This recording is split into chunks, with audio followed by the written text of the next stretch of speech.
Welcome to Pallavi TV. రాష్ట్ర వ్యాప్తంగా 12,700 పైచిలకు గ్రామాల్లో మొన్ననే ఎలక్షన్ జరిగినాయి. నిన్న అపాయింట్మెంట్ డేగా 22 తారీఖు రోజు అన్ని పాలకవర్గాలు, అన్ని గ్రామ పంచాయతీల్లో పాలకవర్గాలు, సర్పంచులు, ఉప సర్పంచులు, వార్డు మెంబర్లు ప్రమాణ స్వీకారం చేశారు. ఈ ప్రమాణ స్వీకారం చేసినప్పటి నుంచి వాళ్ళ పరిపాలన స్టార్ట్ అవుతుంది.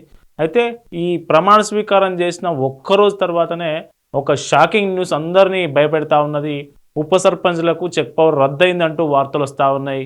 వాట్సాప్ గ్రూపుల్లో, ప్రతి గ్రామం గ్రూపుల్లో ఈ వార్త సర్క్యులేట్ అవుతూ ఉన్నది. అయితే మళ్ళీ ఇందులో నిజంగా ఉప సర్పంచ్ చెక్ పవర్ రద్దయిందా? సర్పంచ్ ఉప సర్పంచ్కు ఉన్నటువంటి జాయింట్ చెక్ పవర్లో ఉప సర్పంచ్ చెక్ పవర్ రద్దయిందా? గతంలో ఉన్నట్టుగా మళ్ళీ కార్యదర్శికి సర్పంచ్కి చెక్ పవర్ ఉందా?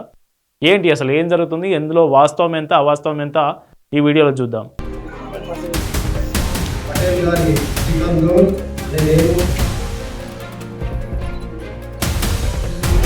గ్రామ పంచాయతీ సర్పంచ్ అయినా నేను అయితే జాయింట్ చెక్ పవర్ ఎప్పుడు వచ్చిందంటే 2019లో ఎప్పుడైతే లాస్ట్ టైం, ఈ టర్మ్ కాకుండా అంతకంటే ముందు టర్మ్ కేసీఆర్ సీఎం ఉన్న సందర్భంలో 2019లో నిర్వహించిన ఎలక్షన్ సందర్భంగా దాన్ని తీసుకొచ్చారు. గ్రామ సర్పంచ్లు, ఉప సర్పంచ్లకు జాయింట్ చెక్ పవర్ కల్పిస్తూ రాష్ట్ర ప్రభుత్వం గెజిట్ నోటిఫికేషన్ జారీ చేసింది. తెలంగాణ పంచాయతీరాజ్ చట్టం 2018లోని కొన్ని సెక్షన్లు చేరుస్తూ పంచాయతీరాజ్ శాఖ ముఖ్య కార్యదర్శి వికాస్ రాజు అప్పటి నోటిఫికేషన్ ఇచ్చారు. పంచాయతీరాజ్ చట్టంలోని 2008 పంచాయతీరాజ్ యాక్ట్ ఏదైతుందో ఆ యాక్ట్లో కొన్ని సెక్షన్లు పెట్టారు. ఇప్పుడు జాయింట్ చెక్ పవర్ రద్దు చేయాలంటే ఆ సెక్షన్ను మార్చాలంటే అది చట్టం, పంచాయతీరాజ్ చట్టానికి సవరణ చేయాలంటే మళ్ళీ ఆర్డినెన్స్ తీసుకురావడమో, లేదంటే మళ్ళీ అసెంబ్లీ ఆమోదించడమో, ఇట్లాంటి చేయాల్సి ఉంటుంది. దానికి గవర్నర్ ఆమోదం కూడా కావాల్సి ఉంటుంది. కాబట్టి అంత ఈజీ కాదు. 2018లో చెక్ పవర్ సంబంధించిన సెక్షన్లు ప్రభుత్వం నోటిఫై చేసింది. ఇందులో భాగంగా చట్టంలో 6/10, 34, 37(6), 43(10), 47(4), 74, 113, 113/4, 114(2), 141 సెక్షన్లు నోటిఫై చేస్తారు. గ్రామ పంచాయతీలకు చెక్ పవర్కు సంబంధించిన నోటిఫికేషన్ జారీతో జాయింట్ చెక్ పవర్పై ప్రభుత్వం స్పష్టతనిచ్చినట్టయింది. సర్పంచ్, ఉప సర్పంచ్లకు జాయింట్ చెక్ పవర్ కల్పించడంతో పాటు గ్రామ పంచాయతీలో ఆదాయ వ్యయ సంబంధిత ఆడిటింగ్ బాధ్యతలు సర్పంచ్, పంచాయతీ కార్యదర్శులకు అప్పగించనున్నట్లు తెలిపారు. ఈ అంశంతో పాటు గ్రామసభ నిర్వహణకు ఉండాల్సిన కోరం తదితర అంశాలను పేర్కొంటూ ఉత్తర్వులిచ్చారు. సోమవారం జూన్ 17, 2019 జూన్ 15 నుంచని ఈ ఉప సర్పంచ్కి జాయింట్ చెక్ పవర్ అనేది అమల్లోకి వచ్చింది. అప్పటి నుంచి ఇప్పటి వరకు అదే కొనసాగుతూ ఉన్నది. ఇప్పుడు కూడా ఉప సర్పంచ్కి చెక్ పవర్ రద్దు అనే వార్తలో ఎట్లాంటి నిజం లేదు.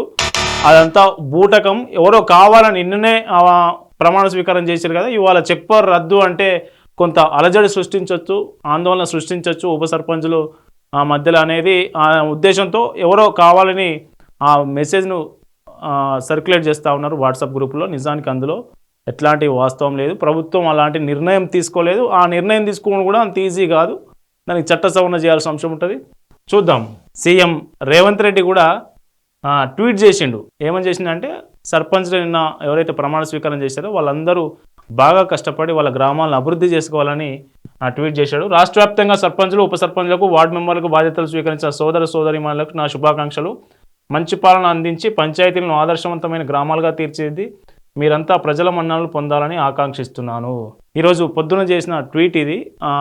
ఈ ట్వీట్ని బట్టే మనం అర్థం చేసుకోవచ్చు, ఉప సర్పంచ్లకు చెక్ పవర్ రద్దనే అంశం కనుక ఉంటే ఈ ట్వీటు చేసి ఉండేది కాదు, సీఎంఓ నుంచి వచ్చి ఉండేది కాదు.